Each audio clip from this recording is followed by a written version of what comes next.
салом, ҷонибек давронов ҳастам. шарҳи имрӯзаи нишастҳои матбуотии кишварро ба шумо ошно месозам. дар тоҷикистон масъалаи қонуншиканӣ дар самти истифодаи мақсадноки замин ҳамоно нигаронкунанда боқӣ мемонад. ориф хоҷазода, раиси кумитаи давлатии идораи замин ва геодезии кишвар, зимни нишасти хабарии ин ниҳод гуфт, ки танҳо дар соли 2023 ин кумита 13447 ҳолати вайронкунии қонунгузории заминро ошкор кардааст.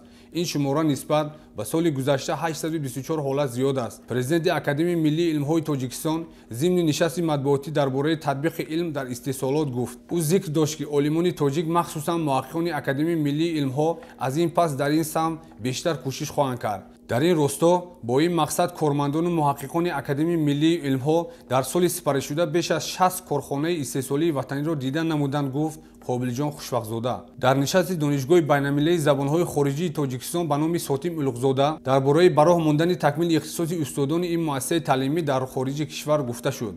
Жилок Гулназарзода, ректори донишгоҳ, зикр кард, ки соли гузашта 23 нафар устодони донишгоҳ дар хориҷи кишвар такмили ихтисос ва бозомӯзӣ намуда курсҳои махсусро бо муваффақият хатм намуданд. соли 2023 як гурӯҳи калони корхонаҳои саноатӣ ба вазороти саноат ва технологияҳои нави ҷумҳурии Тоҷикистон вобаста ба сифр баробар будани даромади корхонаҳошон ҳисобот доданд. Шералӣ Кабир, вазири саноат ва технологияи нави кишвар, зимни нишасти хабарӣ ниҳодаш ҳамчунин гуфт, ки теъдоди ин корхонаҳо ба 426 адад мерасад ва пешниҳод кардани баланси сифрӣ маънии барҳам хӯрдани корхонаҳоро надорад. Рустам Мирзозода, раиси суди олии иқтисодии ҷумҳурии Тоҷикистон, дар нишасти хабарии ин ниҳод гуфт, ки зимни муроҷиат бо аризаҳои даъвогӣ ва шикоятҳо ба суди иқтисодӣ беш аз 4 миллион сомонӣ боҷи давлатӣ пардохт карда шудааст, ки нисбат ба соли гузашта ҳудуди 20 000 сомонӣ зиёд мебошад. соли 2023 роҳҳои автомобилгари ҷумҳурии Тоҷикистон 294 садамаҳои нақлиётӣ ба қайд гирифта шудааст. дар ин садамаҳо 296 нафар маҷрӯҳ ва 223 нафар ба ҳалокат расиданд. вазири нақлиёти ҷумҳурии Тоҷикистон Азим Иброҳимзода сабаби асосии рух додани садамаҳоро ба суръати баланди нақлиёт